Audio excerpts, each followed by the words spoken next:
Baik jemaah sekalian, kita awali dengan lafaz basmalah. Bismillahirrahmanirrahim. Assalamualaikum warahmatullahi wabarakatuh. Alhamdulillahi rabbil alamin, wal 'aqibatu lil muttaqin, wa la udwana illa 'alal zalimin. Ashhadu an la ilaha illallah wahdahu la syarika lah, wa ashhadu anna Muhammadan 'abduhu wa rasuluhu la nabiyya ba'da. Allahumma fassalli wa sallim wa barik ala Muhammadin imamul mursalin qaidil mujahidin wa ala alihi wa ashabihi wa man tabi'ahum bi ihsan ila yaumiddin, amma ba'd. Qala Allah ta'ala, ya ayyuhalladzina amanu taqullaha haqqa tuqatih wa la tamutunna illa wa antum muslimun. Wa qala ta'ala, ya ayyuhalladzina amanu taqullaha wa kunu ma'as shadiqin. Jamaah subuh Masjid Jami Al-Falah yang dimuliakan Allah Subhanahu wa Ta'ala, kita bersyukur kita sudah memasuki hari ke-8 pada penanggalan bulan Rabiul Akhir. Para sahabat punya kebiasaan kalau sudah masuk Rabiul Akhir, doa mereka berubah. Jadi hidup mereka itu cuma 2 fase. Malam takbir selesai Ramadan, doa mereka, Rabbana taqabbal minna Ramadan. Rabbana, ya Tuhan kami, taqabbal minna, terimalah dari kami Ramadan, ibadah-ibadah Ramadan.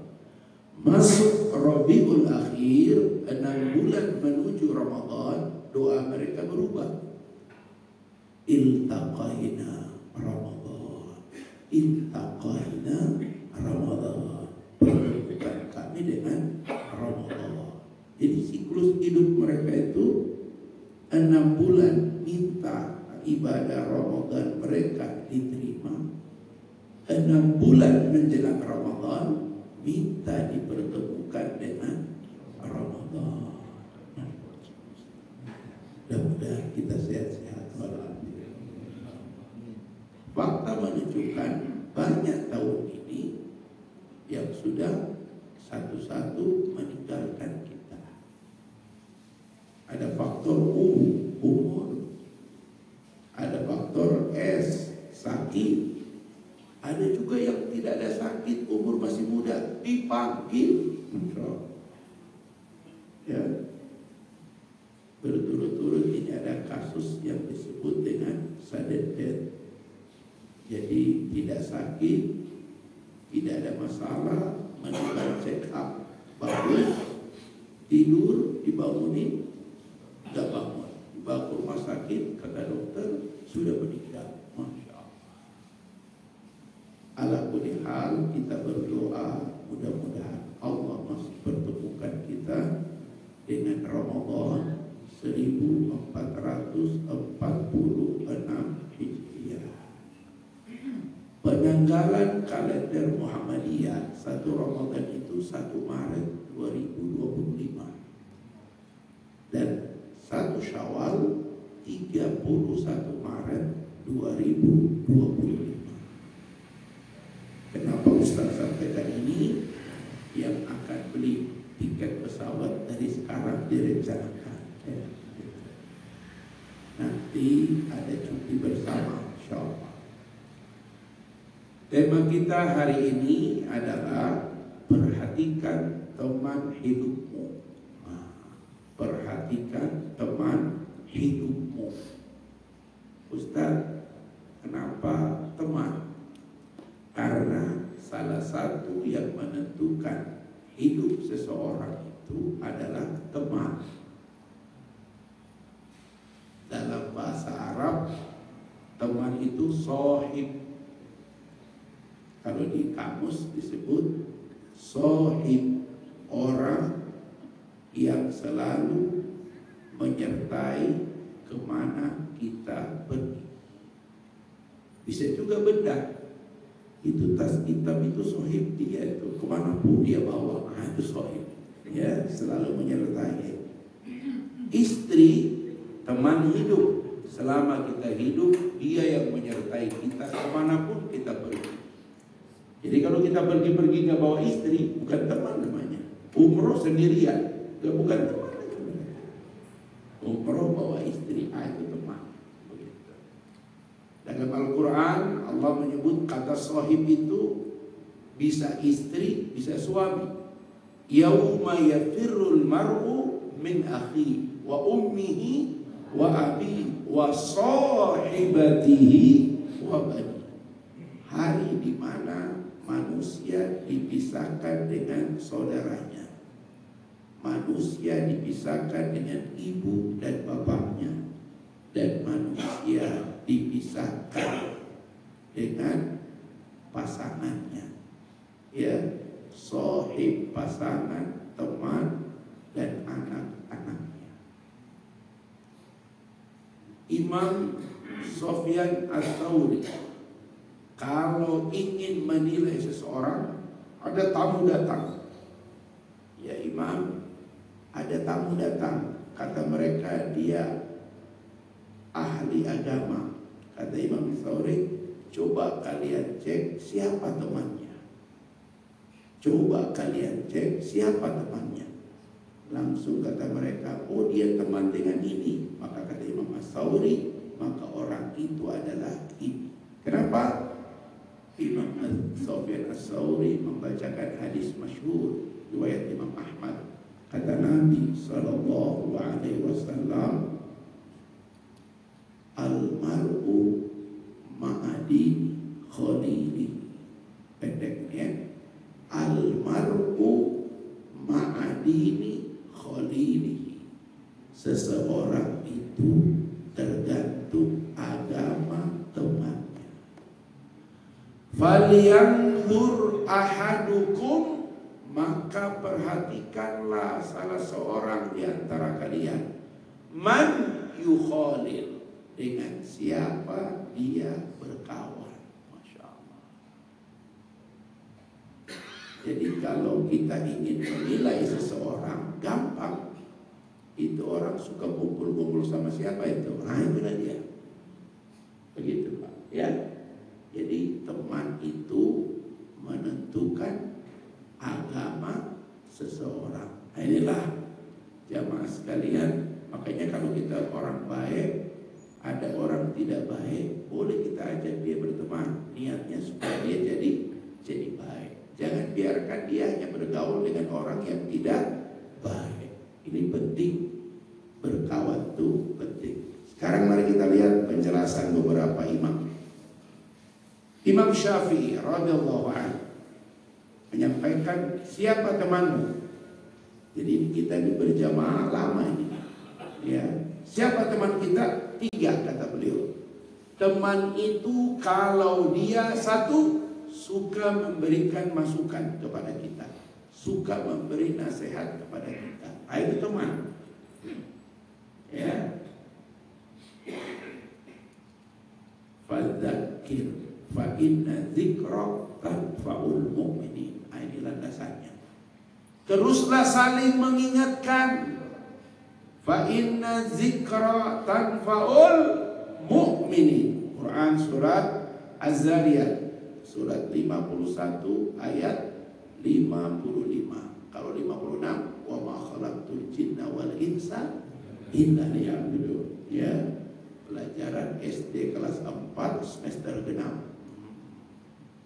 Pasti hafal semua. Wa ma khalaqtul jinna wal insa illa liya'budun. Tujuan diciptakan manusia adalah 51, 56. Sekarang 51 ayat 55. Fadzakir fa inna dzikra tanfa'ul mu'minin. Teruslah saling memberi peringatan, teruslah saling mengingatkan. Makanya suami kalau terus diberi peringatan istri, itulah teman. Kata Imam Syafi'i, teman yang baik itu, teman itu kalau kau salah diingatkan.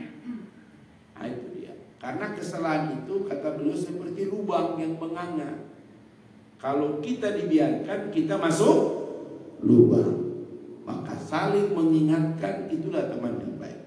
Makanya kalau kita diingatkan, ucapkanlah jazakallah khair. Terima kasih sudah mengingatkan saya. Kenapa? Al-insan mahallul khata' wa nisyan. Manusia itu tempatnya salah dan lupa. Manusia cuma dua. Kalau bukan lupa, salah. Maaf Bu, Abi salah. Maaf Umi, Abi lupa. Kira-kira lebih banyak salah lupa suami apa istri?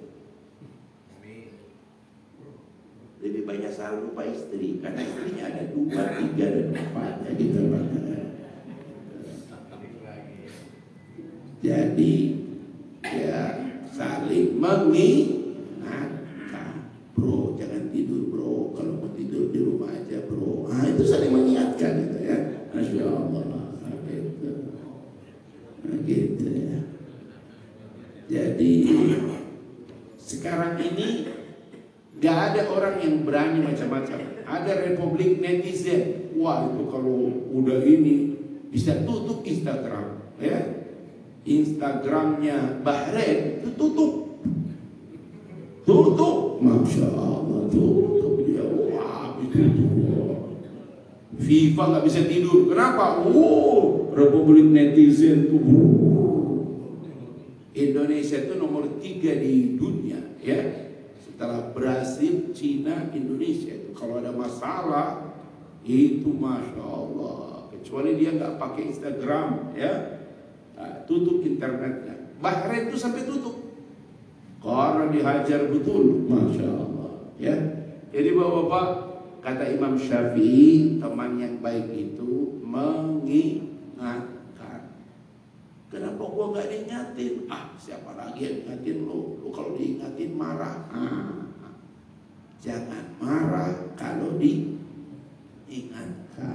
Gitu. Yang pertama Pak, kata Imam Syafi'i, siapa teman yang baik? 2, teman yang baik itu adalah menutup aibmu. Jadi dia mengingatkan, tapi dia tidak menceritakan aib temannya kepada orang lain. Ini yang teman dekat. Makanya dalam Islam, istri yang paling durhaka menceritakan aib suaminya. Aib suami itu cuma boleh dibuka di depan hakim, atau boleh dibuka untuk menyelesaikan suatu masalah di hadapan orang yang dipercaya ucapannya, dipercaya lidahnya. Seperti seorang istri datang ke seorang syekh menyampaikan masalah, tapi dia yakin syekh itu tidak menceritakan kepada orang lain. Karena sekarang banyak juga syekh ember. Gitu. Jadi ini penting banget. Rasulullah SAW sampai mengatakan, barang siapa yang menutup aib saudaranya, Allah menutup aibnya di dunia dan di hari kiamat. Selalu balasannya lebih baik. Jadi dia tidak cuma mengingatkan, tapi dia menutup aib saudaranya. Siapa sih yang tidak punya aib? Siapa yang tidak punya kesalahan? Bagi kita mengingatkan kesalahan orang itu penting, tapi jangan membuka aib saudaramu. Ini kalau di dunia politik agak repot ini. Mari Pak Prabowo pidato pada ulang tahun PKB. Bangsa kita bangsa yang santun, tidak boleh mencaci maki, apalagi menjelek-jelekkan yang lain. Agama kita tidak memperbolehkan mencaci maki, menjelek-jelekkan kaum yang lain. Begitu pula agama yang lain. Siapapun yang menjelek-jelekan pasti akan ketahuan. Kata netizen, Prabowo Prabowo semakin sadar tentang keberadaan Fufafa.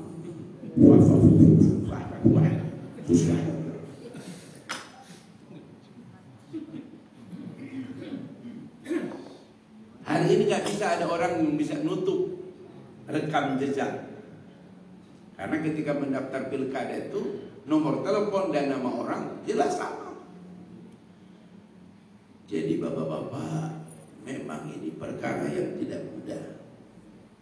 Menutup aib, khususnya keluarga. Jangan buka aib pasangan, jangan buka aib orang tua, jangan buka aib anak-anak. Jadi menutup. Nabi SAW punya zikir pagi dan sore. Salah satunya Allahumma astur awrati wa amin rawati. Ya Allah, tutuplah auratku dan berikanlah aku rasa aman dengan Engkau menutup auratku. Kita ini Pak Ono, Pak Bu, kita ini terlihat baik. Kita ini terlihat baik. Sebenarnya bukan baik-baik, betul Pak. Kita ini hanya terlihat baik karena Allah menutup aib kita di mata orang. Betul? Kalau Allah buka aib kita Pak, nggak ada orang mau berkawan sama kita. Makanya kata seorang ulama, lupa ya. Jadi sikap kita itu begini Pak. Apa tuh? Ingatlah setiap kebaikan orang lain pada keburukan yang dia lakukan. Dan ingatlah setiap keburukan dirimu pada setiap kebaikan yang kamu lakukan. Apa itu? Ingatlah setiap kebaikan orang lain pada setiap keburukan pada diri. Kita kalau lihat istri segala macam keburukannya, kita harus ingat banyak kebaikan dia pada kita. Ingat Pak, kalau nggak nikah sama istri, Pak, mungkin bukan begini orang. Karena istri banyak kebaikan. Betul. Begitu pula ingatlah keburukan diri kita pada setiap kebaikan yang kita lakukan. Kalau kita berbuat baik, jangan bangga-bangga amat. Kenapa? Masih banyak pula keburukan kau. Begitulah ya. Jadi jangan terlalu ini. Karena memang yang namanya berkawan itu Pak, yang namanya berkawan itu apa ya? Kalau pakai kata pepatah Arab yang masyhur, kadang-kadang manusia itu tidak lebih baik dari anjing. Anjing itu kau beri makan 3 hari, dia akan mengingatmu 3 tahun. Tapi manusia kau beri makan dia 3 tahun, lupa kau dia 3 hari. Berkawan hari ini, besok. Jadi ini penting bagi kita saling menutup aib saudara kita. Tutuplah aib saudara kita. Kayaknya dalam Quran kenapa ada ayat wailun likulli humazatin lumaza, neraka wail bagi pengumpat dan pencela. Begitu. Pengumpat dengan mulut, pencela dengan anggota tubuh. Nah, itu dia. Anggota tubuh termasuk ketik WA. Itu anggota tubuh itu, ya. Karena yang ketik WA itu bisa pakai jempol, bisa juga pakai mulut. Ke mulut dia pakai voice, ya. Begitu. Jadi hati-hati. Kawan yang baik itu dia mengingatkanmu. Yang kedua, dia menutup auratmu. Masya Allah. Ya. Dengar kawan kita itu. Kenapa? Orang itu bilang, itu kawan kita pula tuh. Janganlah kita buka-buka aibnya. Gitu. Tapi ini penting bang. Itu pula tuh. Kopi itu kalau belum habis ceritanya itu. Makanya warung kopi itu memang untunglah Ustaz dikasih teh selalu, bukan kopi. Kalau kopi yang dikasih ini ceritanya lain gitu di sini, ya. Jadi gitu hati-hati Pak ya. Allah Subhanahu wa taala berfirman, makanya kata beberapa ulama tentang surat Al-Hujurat. Surat Al-Hujurat ini surat yang meluruskan tentang tatanan sosial kehidupan kaum muslimin. Ini penting untuk dipahami oleh kaum muslimin. Penting banget ini surat Al-Hujurat. Jadi jangan sampai kita mudah sekali kata Allah Subhanahu wa taala dalam beberapa ayat, mulai dari ayat 6. Kata Allah Subhanahu wa taala, ya ayyuhalladzina amanu in ja'akum fasiqun binaba'in fatabayyanu. Kalau datang berita dari orang fasik. Orang fasik itu siapa? Orang fasik itu beriman tapi masih berbuat dosa, itu fasik. Apalagi datang beritanya dari bocor halus. Bocor halus itu Kristen. Ada yang kalau pokoknya kalau sudah bocor halus itu kayaknya sudah pasti benar. Nah, itu musyrik itu. Rasa-rasanya kalau dari situ pasti benar. Enggak begitu juga, Pak. Siapa? Coba kita lihat siapa redakturnya. Non-muslim. Orang Islam saja tapi masih berbuat dosa disebut fasik. Apalagi beritanya dari non-muslim. Di kita ini masih suka senang banget cari berita-berita yang begitu. Di-share lagi ke grup masjid. Saya beritahu ya, di hari kiamat banyak orang yang akan masuk neraka ini gara-gara handphone. Karena kita tidak bisa meminta maaf dengan satu berita yang kita sebarkan jika berita itu bohong. Gimana cara minta maafnya? Nggak bisa dihilangkan. Selama berita itu tersebar dan itu dari kita, siap-siap saja lama dihisab di hari kiamat. Maka jangan bangga menjadi orang pertama yang men-share satu berita. Ada orang tuh bangga banget kalau dia pertama yang share. Buat apa, bro? Buat apa? Hati-hati. Jadi kalau ada satu berita, apa kata Quran? Fatabayyanu. Di cross check dulu, ditabayyan dulu. Kenapa?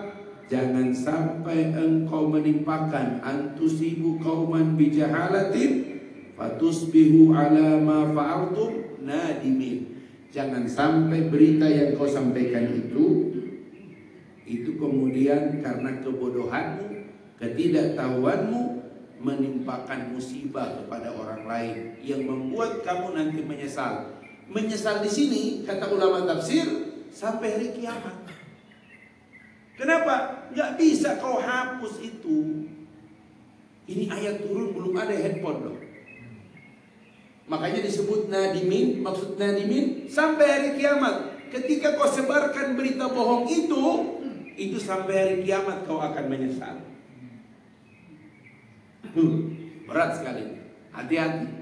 Jangan terlalu bangga menjadi orang pertama yang menyebarkan satu berita. Satu grup ke 100 grup, 100 grup ke 100 grup. Loh, Masya Allah. Itu. Yang kedua, kata Quran, ya ayyuhalladzina amanu la yashar qaumun min qaumin. Ayat yang ke-11. Janganlah satu kaum menjelek-jelekkan kaum yang lain. Boleh jadi kaum yang dijelek-jelekkan lebih baik dari mereka. Yang agak jadi catatan ayat ini, wala nisa, janganlah wanita-wanita menjelekkan wanita yang lain. Padahal kaum itu sudah mewakili semua kalangan. Kenapa wanita diungkap? Karena wanita kalau sudah kumpul, orang baru tuh kelihatan kok masih muda ya, tapi suaminya udah tua tuh. Udah mulai dari situ tuh. Jangan ngomongin orang. Oh iya ya, tapi orangnya begini dong.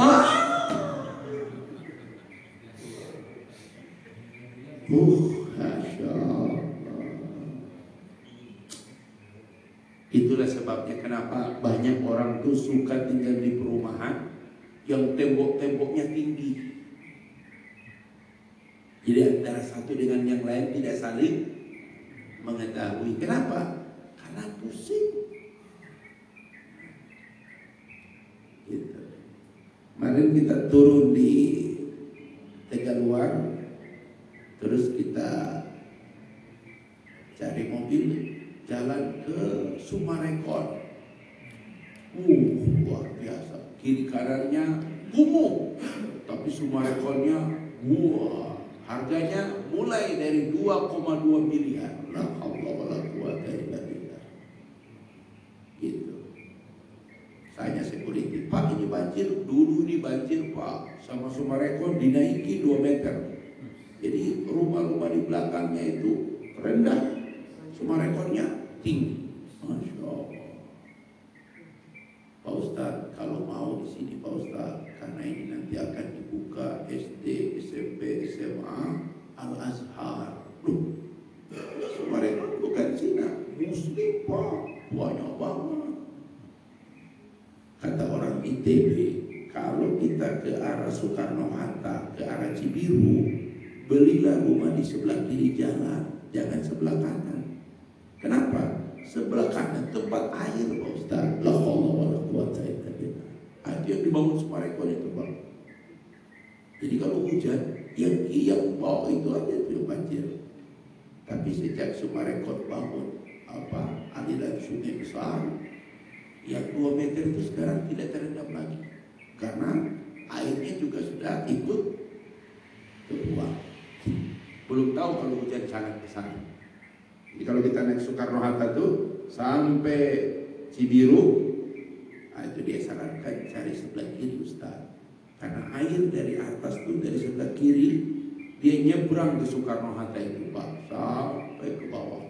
Sementara sebelah kanan itu ada stadion Bandung Lautan Api. Nama stadionnya Bandung Lautan Api. Bandung Lautan Api. Kemudian ada Masjid Al-Jabar. Baru kemudian ada stasiun kereta Tegaluar. Dari Halim sampai Tegaluar 39 menit. Baru buka 2 WA udah sampai. Masya Allah. Ya. Baru kemudian jalan sedikit tol, langsung ada Sumarekon. Sumarekon itu dari dalam Sumarekon ada tol. Masya Allah. Ada pusat penelitian pengabdian masyarakat ITB, pindah ke situ, pindah ke Sumarekon. Bangunannya ada 12 lantai. Besar sekali. ITB. Wah, mallnya. Jadi kota baru kayak kota baru. Jadi bapak-bapak, memang kalau kita tidak mampu, jangan jelekkan orang. Biasanya gitu tuh, karena tanda tak mampu, jelekkan orang lain. Mengakui kehebatan orang lain itu kadang penting Pak. Nah, repot kalau bertetangga. Ada yang gak pernah ngaku tuh kalau tetangganya hebat. Tuh, bapak itu, apa? Pejabat apa dia? Jadi mengakui kehebatan orang itu juga penting. Ya. Jadi bapak-bapak, kata Imam Syafi'i, teman yang baik mengingatkanmu. 2, menutup aibmu. Nah yang ketiga ini yang paling mahal. Wajar kalau beliau ini Masya Allah ya. Kata Imam Syafi'i, tapi ini memang Imam Al-Ghazali juga mengucapkan hal yang sama. Kata beliau, teman yang paling baik itu adalah dia sering menyebut namamu di dalam doa-doanya kepada Allah. Kita ini sering duduk ngaji perdebatan. Pernahkah kita menyebut nama teman kita, nama jamaah kita dalam doa kita? Masya Allah. Lagi umroh Pak Rahim, angkat tangan. Ya Allah, teman yang paling baik, ya, menyebut namamu di dalam doa-doanya. Itu paling baik. Kenapa? Itu paling ikhlas. Beda kalau para yang umroh, titip nama gue ya, ini beda, sponsor itu. Ini nggak tahu nggak apa. Dalam ibadah dia menyebut nama saudaranya. Masya Allah. Kata Imam Ibnu Jauzi, orang seperti ini kalau dia masuk surga, dia pasti menyebut nama. Kata Imam Ibnu Jauzi, kalau kalian lebih dulu masuk di dalam surga, jangan lupa sebutlah namaku dalam surga. Kenapa? Biar Allah memberi kesempatan kepada kalian untuk menjemputku dibawa ke dalam surga. Masya Allah. Kata murid-muridnya, bukankah engkau akan lebih dulu masuk surga? Sekelas Imam Ibnu Jauzi. Imam Ibnu Jauzi itu murid, salah satu murid utama Imam Syafi'i. Tapi dialah orang yang paling takut neraka. Semua tulisan-tulisannya itu kalau Ibnu Jauzi itu merinding kalau kita baca tulisan-tulisannya. Sangat takut dia kepada Allah. Tapi dia berani berkata, kalau kalian lebih dulu masuk surga, jangan lupa sebutkan namaku di dalam surga. Masya Allah. Ibu-ibu, siapa teman yang paling baik? Menyebut namamu, menyebut nama dalam doa-doa. Makanya ada doa Rabithah. Allahumma innaka ta'lam anna hadhil qulub qad istama'at ala mahabbatik. Ya Allah, engkau tahu kalau kami berkumpul seperti ini semata-mata karena cinta kepadamu. Wal taqat ala ta'atik, kalau kami berjumpa seperti ini semata-mata karena taat kepadamu. Wa ta'ahadat ala da'watik, kalau kami bersatu seperti ini semata-mata syiar dakwah di jalanmu. Ya. Jadi ada doa. Makanya salah satu doa yang utama adalah Rabbana ighfir lana wa li ikhwanina alladziina sabaquna bil iman. Ya Allah, ampunilah dosa-dosa kami dan dosa orang-orang yang lebih senior dari kami. Boleh. Itu masih umum. Apalagi kalau dia menyebut ampunilah dosa si fulan, ya Allah. Mungkin dia salah, mungkin dia keliru, ya Allah. Ampuni ya Allah. Wah, indah sekali itu Pak. Orang yang paling ikhlas, teman yang paling baik, dia mendoakan kita di dalam doa-doanya. Tapi ada yang bertanya, Ustaz, doa apa dulu? Kalau doanya jelek, Ustaz gimana? Itu bukan ikhlas. Jadi menyebut namamu di dalam doa-doa. Nah, itu dia. Jadi bapak-bapak bersyukurlah kalau ada kawan, ada ini yang menyebut nama. Ustaz gimana Ustaz? Saya mendoakan tiap majelis. Ya Allah, jadikanlah majelis ini pertemuan terbaik di dunia dan pertemuan terbaik di akhirat. Kumpulkan kami bersama di taman-taman surga bersama kekasih terbaikmu Rasulullah Muhammad sallallahu alaihi wasallam. Karena riyadatul jannah, taman surga itu 3. 1 raudhah, 2 majelis ilmu. Majelis ilmu bagian daripada taman surga. Yang ketiga, alam kubur. Walaupun alam kubur ada catatan. Kenapa alam kubur? Karena ada doa yang dibacakan. Allahumma ja'al qabrahu min riyadatil jinan. Ya Allah, jadikanlah alam kuburnya bagian daripada taman-taman surga. Ada yang mau begitu? Coba lihat. Kalau ada syekh itu pasti dia berdoa begitu. Dan itu kejadian di Timur Tengah. Kejadian di Timur Tengah. seorang penjaga kubur, dia memasukkan jenazah dan dia berdoa, Allahumma ja'al qabrahu raudatan min riyadatil jinan. Pingsan dia. Diangkatlah, beres semua itu, belum terbangun. Sudah beres, kubur sudah ditutup, orang itu dia bangunin, pecik-pecik air. Kenapa kamu pingsan? Tadi waktu aku berdoa, Allahumma ja'al qabrahu min riyadatil jinan, aku dibukakan. Jadi itu apa? Lahat, tahu lahat? Lubang dimasukkan jenazah itu terbuka dan dia melihat indah sekali taman. Saking indahnya nggak kuat dia pingsan.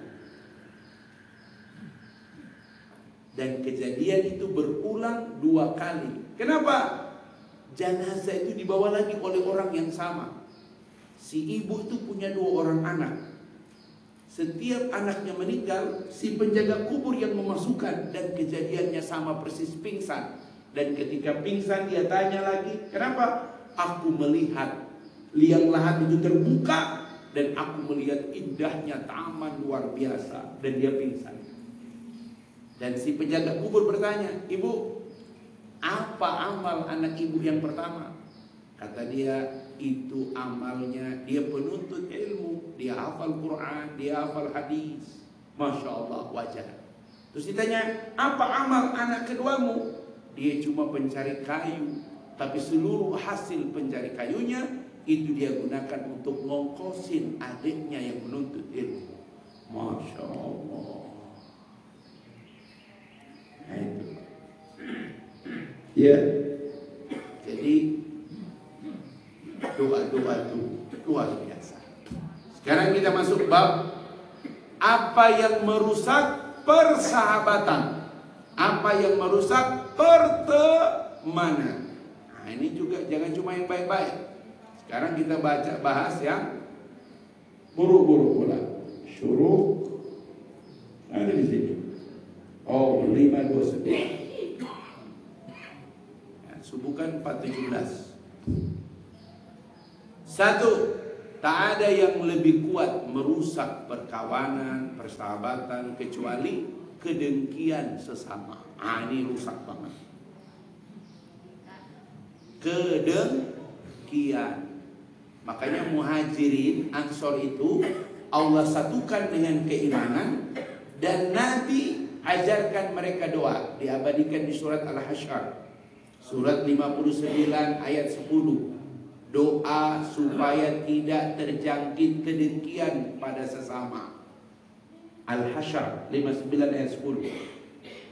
Rabbana ighfir lana wa li ikhwanina alladhina sabaquna bil iman wa la taj'al fi qulubina ghillan lilladzina amanu rabbana innaka raufur rahim.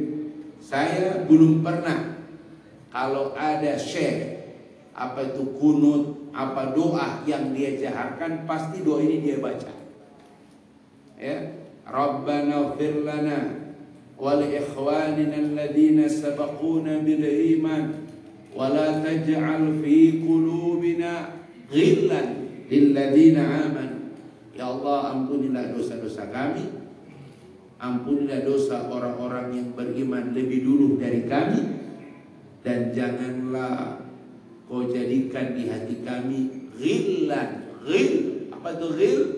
Biangnya kedengkian. Ghil, asal usul kedengkian. Ghillan, apalagi ghillan terhadap orang beriman. Makanya Nabi SAW bersabda, wa iyyaka wal hasada, wa iyyaka wal hasada, jauhi kedengkian. Innal hasada, sesungguhnya kedengkian itu yakulul hasanat, memakan habis semua kebaikan. Salatmu habis, tahajudmu habis, tadarusmu habis, umroh hajimu habis, sedekahmu habis, nuntut ilmu habis. Kenapa? Yakulul hasanat, kama ta'kulun nar al-hatabah. Habisnya kayak gimana Ustaz? Sebagaimana habisnya kayu bakar dimakan oleh api. Lihat kalau kebakaran Pak, rumah dari kayu, wah, gitu. Jadi hati-hati. Berkawan kita itu rusak karena dengki. Ada yang parah itu Pak. Pas sudah masuk, imamnya dia balik, dia sholat, dia gosip. Masya Allah. Kenapa? Itu imamnya saya nggak suka Ustaz. Rusak itu. Saya tanya kenapa kok nggak sholat itu? Panjang dia Ustaz. Masya Allah. Oh kalau itu bukan dengki.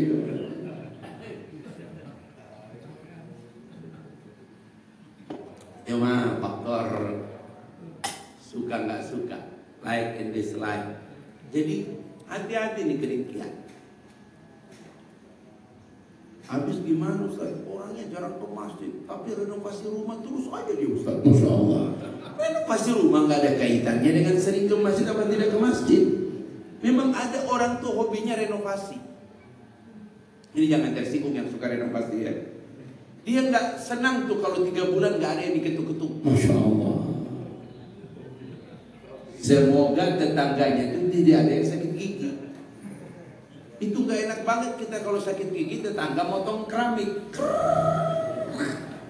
Itu pas banget itu. Itu bagaikan gula dan semut itu. Itu sumpah yang keluar itu. Jadi bapak-bapak, memang tidak mudah nih penyakit ini Pak. Tapi inilah penyakit yang merusak semua kebaikan. Nah ini Pak Haji pulang nih, kenapa marah nih kalanya? Tidak apa-apa namanya. Boleh Pak Haji, boleh. Cilegon pakai yang muda ini. Jadi memang kita harus ingat baik-baik, ya, jangan sampai ini terjadi. Selamat jalan Pak Haji, Mas, semoga selamat insyaallah. Sampai kembali, amin insyaallah. Jadi bapak-bapak jangan sampai kita anak 4, anak 5, anak 3, anak 2. Hati-hati, jangan sampai kita membesarkan mereka dengan iklim kedengkian. Iklim kompetisi bagus, tapi kata pakar pendidikan, jangan kau bandingkan anakmu dengan orang lain.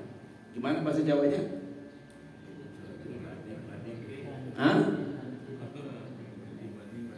Dia tuh, terus jangan dibanding-banding.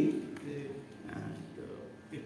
Setiap anak itu Pak, itu punya potensi dirinya masing-masing.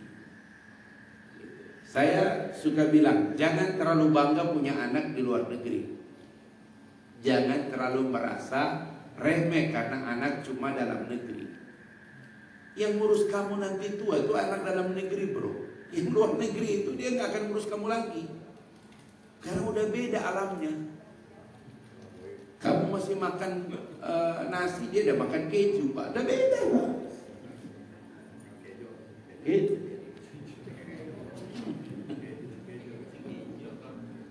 Jadi bapak-bapak, ada anak ya cuma biasa-biasa aja, itu kita tua, dia yang ngurus Pak. Kadang dia yang ngurus, bukan yang di luar negeri itu Pak. Gak ada waktu dia. Siapa namanya ya? Masih hidup itu, dosen ITB. Masih hidup. Ini pelajaran bagi luar biasa. Terkenalnya minta ampun. Menulis bukunya laris. 88 sampai 92, bayangkan 4 tahun tuh buku laris. Untung dia setiap kali orang beli buku di Gramedia, dia mewajibkan yang membeli buku catat nomor telepon. Karena dia mengecek ternyata. Memang dosen ini luar biasa. Apa bukunya? Kiat menyekolahkan anak ke luar negeri. Larisnya minta. Itu dia jual buku sama disket. Dulu kan disket, belum ada flash disk. Tahun 94, 2 tahun setelah buku itu laris, dia mulai menarik kembali bukunya. Heboh waktu itu Pak. Kita kaget, loh kok ditarik? Makanya bukunya gak ada lagi. Kenapa? 2 anaknya yang sekolah di luar negeri itu gak pulang. Kenapa? Istrinya sakit. Dia telepon anak-anaknya. Nah, kalau kalian punya waktu, pulang gak? Ibu kalian sakit. Mulai dari cerita sakit, mulai masuk rumah sakit, perawatan biasa, sampai masuk ICU.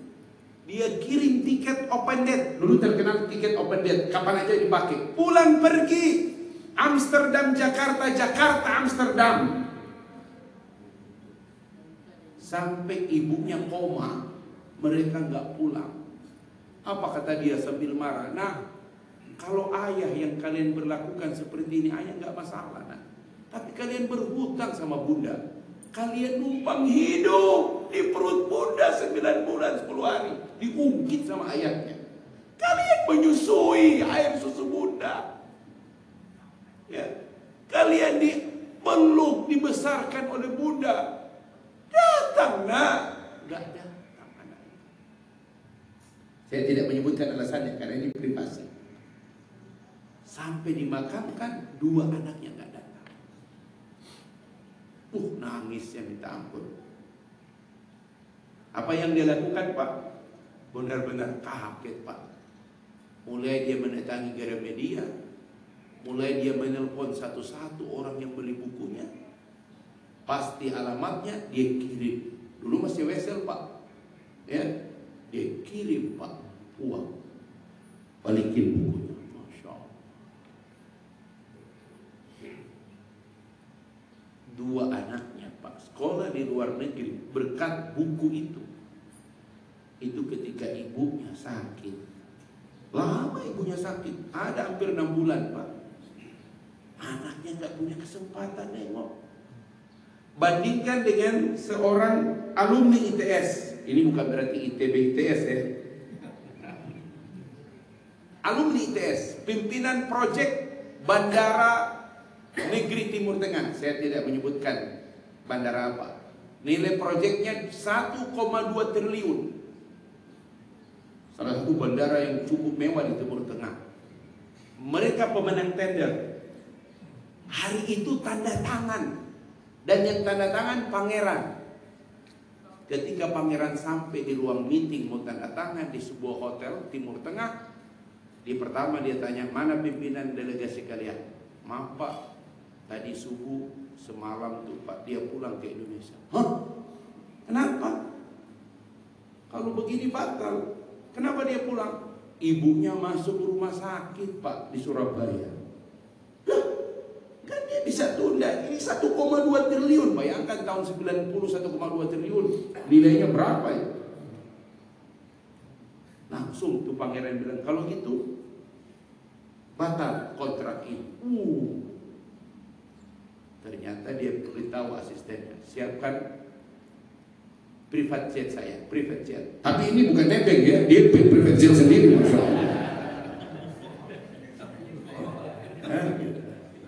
Siapkan apa? Dia terbang ke Indonesia, dia ke Surabaya.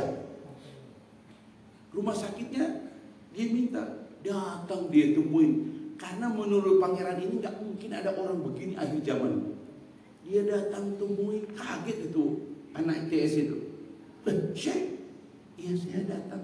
Kamu berani menunda tanda tangan kontrak karena ibu mau sakit? Iya saya, ini ibu saya. Masya Allah, dipeluk anak ITS itu sama Syekh. Kau anak yang berbakti. Masya Allah. Sadaqta, sadaqta, sadaqta. Ahsanta, ahsanta, ahsanta. Kau benar, kau benar. Ibu. Kau udah. Kau urus ibumu, nanti aku jemput kau dengan private jet saya. Kita tanda tangan kontrak itu. Viral itu Pak. Jadi ada orang tuh cuma alasan gak penting-penting amat, gak tengok ibu. Makanya lihat kata ulama, kalau kau sakit dulu, apapun ibumu lakukan. Tapi ketika ibumu sakit, banyak alasan. Kasih ibu sepanjang masa, kasih anak sepanjang jalan. Itulah kira-kira makna peribahasa itu. Makanya ada ungkapan, seorang ibu bisa melahirkan, membesarkan, mengurus 10 orang anak. Tapi 10 orang anak belum tentu bisa mengurus seorang ibu. Lihat itu. Kenapa? Aku sibuk, Bu. Makan tuh sibuk. Jadi bapak-bapak bersyukurlah ya kalau punya anak yang tahu berterima kasih. Makanya Luqman ketika dia berpesan kepada anaknya, 7 pesan Luqman itu 2 ayat penuh orang tua. 1, ya bunayya la tusyrik billah, wahai anakku janganlah persekutukan Allah, karena menyekutukan Allah dosa yang paling besar. Yang kedua, wabil walidaini ihsana, berbuat baik kepada kedua orang tua. Langsung fokus. Hamalat ummuhu, mengingatkan ibu. Ibumu mengandungmu dalam keadaan susah, menyusuimu 2 tahun. Masya Allah, luar biasa. Saya pernah mengatakan pada anak-anak, ayah sudah janji pada kalian tidak pernah marah. Karena saya pernah disidang sama anak-anak. Ayah, kami minta ayah berjanji pada kami. Apa janji ayah? Ayah tidak akan pernah marah sama kami. Karena mereka tahu ayahnya galak. Mereka ambil hadis, la taqdab walakal jannah. Tapi saya balikin, ayah janji tidak akan marah, tapi ayah cabut janji ayah kalau kalian bikin bunda menangis. Jangan pernah bikin bunda menangis. Tapi bundanya nggak ada. Kalau kan bundanya, GR bundanya. Gitu. Kenapa ayah? Kalian boleh bikin masalah dengan ayah, tapi jangan pernah bikin masalah dengan bunda. Kenapa ayah? Karena kalian numpang hidup di perut bunda itu 9 bulan 10 hari. Bunda melahirkan kalian antara hidup dan mati, meregang nyawa, darah dan air mata. Menyusui kalian susahnya minta ampun, nah. Begitu. Jadi mereka tahu. Ingatkan anak-anak berbuat baik pada bundanya. Itu bunda pertama, belum bunda kedua. Insya Allah. Bunda kedua udah mati, Ustaz. Jadi penting banget mengingatkan anak-anak berbuat baik pada ibunya. Tuh Luqman tuh 7 pesan. 1, jangan menyekutukan Allah. 2, berbuat baik pada orang tua, terutama bunda. Intinya bunda.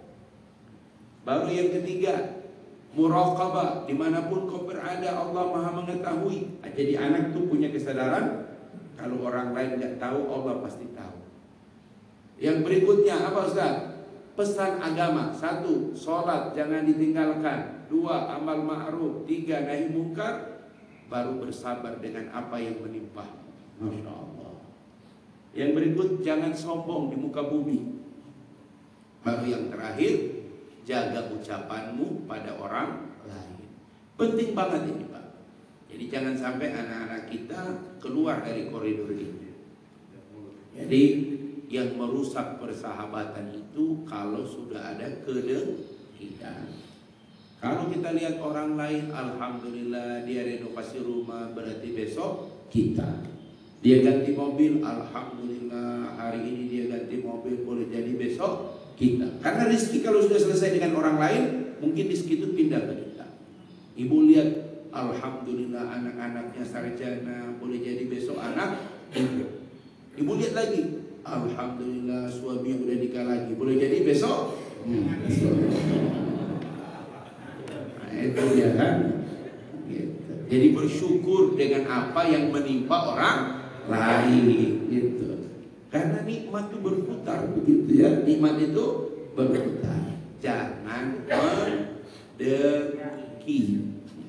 Gitu. Jadi Nabi sudah bilang, wa iyyaka wal hasada. Innal hasada ya'kulul hasanat kama ta'kulun nar al-hatabah. Doanya Rabbana ighfir lana wa li ikhwanina alladhina sabaquna bil wa la taj'al fi qulubina ghillan lil ladzina amanu rabbana innaka ra'ufur rahim. Jadi Jangan mendengki dengan nikmat yang Allah berikan kepada orang lain.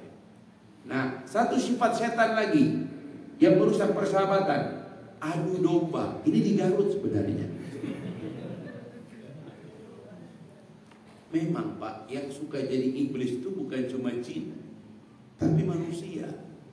Alladzi yuwaswisu fi sudurin nas minal jin. Dari bangsa jin dan manusia. Ada manusia itu suka mengompori. Ini orang kompor, betulin orang, Masya Allah.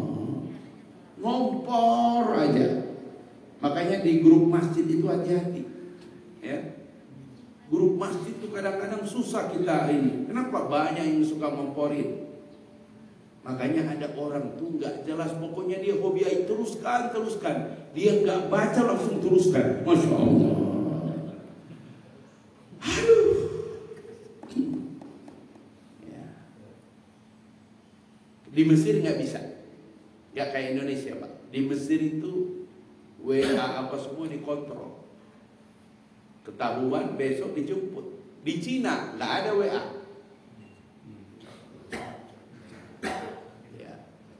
Dan kalau kita pakai aplikasi dia, apapun yang kita omongin, dia tahu. Makanya selama di sana saya nggak mau pakai QRIS. Pokoknya kalau belanja di Cina itu Pak, siapkan uang pas. Kalau tidak, jangan minta kembalian. Karena uang Pak di Cina itu hanya berlaku yang tidak ada kembalian. Karena semua penjual tidak ada uang kembalian. Kalau enggak pakai QRIS. Sekali kita pakai QRIS, maka negara akan tahu apa yang kau simpan. Sekali kau pakai WeChat, negara akan tahu apa yang kau omongin. Tak ada rahasia di Cina negara kepada negara. Makanya saya tanya kepada orang Cina itu, target kami, you're married? No. Gak mau dia menikah. Loh, kenapa gak menikah? Ribet katanya. Berarti gak punya anak. Apa lagi dia bilang. Sepanjang saya keliling Pak, dari Xinjiang sampai ke perbatasan apa itu, tembok Cina itu, hampir tidak lihat anak kecil. Kalau ada anak kecil pasti anak turis. Gak ada lagi anak kecil di Cina. Gak mau punya anak. Ribet. Sama dengan di Indonesia.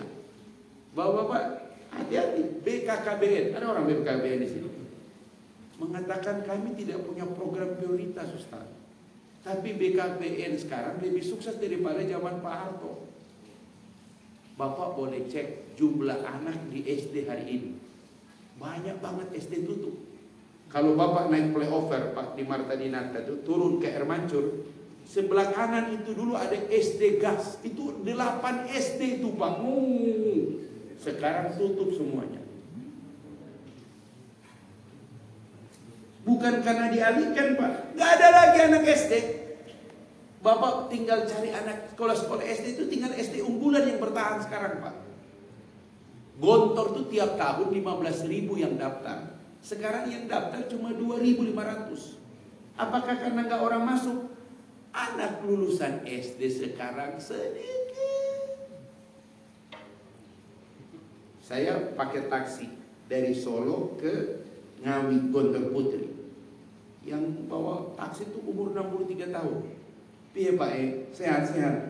Pak berapa anak? 3 Mas. Berapa cucu? 1. Loh, udah nikah semua? Udah Pak. Loh kok gak punya cucu lagi? Anak-anak saya gak mau ribet Pak. Tekanan ekonomi, kesulitan, orang tuh. Coba kita lihat rata-rata di sini. Berapa cucu kita? J, berapa cucu sekarang? 6. Nah, itu kelainan. Oh 3 anak. Normal Ustaz. Paling banyak sekarang anak 2. Jarang lagi punya anak 3. Pokoknya anak 3 tuh lihat aja tuh bercadar, ngantuk. Itu lebih dari 3 biasanya. Saya 5, tinggal 4. Ya, 1 Al-Halim berapa sekarang? Udah kehitung ya? Masya Allah. Jadi sekarang tuh cari orang punya SD sedikit Pak.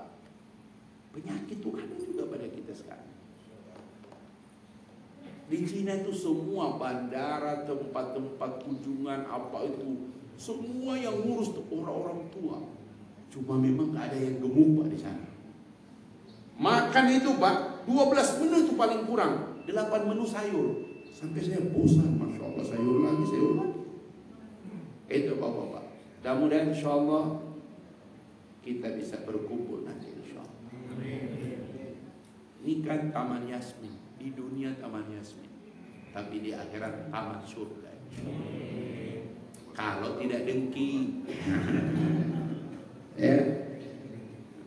Apalagi yang kedua tadi, tidak suka mengadu domba, adu tilawah, adu tadarus, adu qiyamul lail, adu dapat saf pertama. Mudah-mudahan Allah Subhanahu wa taala menjaga kita semua dan keluarga sampai berkumpul di taman-taman surga. Allahumma alif bainana wa qulubana wa alhimna rusdana wahdina ila siratikal mustaqim. Tauhidkan hati-hati kami, kumpulkan kami di atas jalanmu yang lurus. Jauhkan kami ya Allah dari orang yang merasa paling benar. Jauhkan kami dari orang yang suka mencari-cari aib saudara. Dan ampuni dosa-dosa kami ya Allah. Kumpulkan kami dalam taman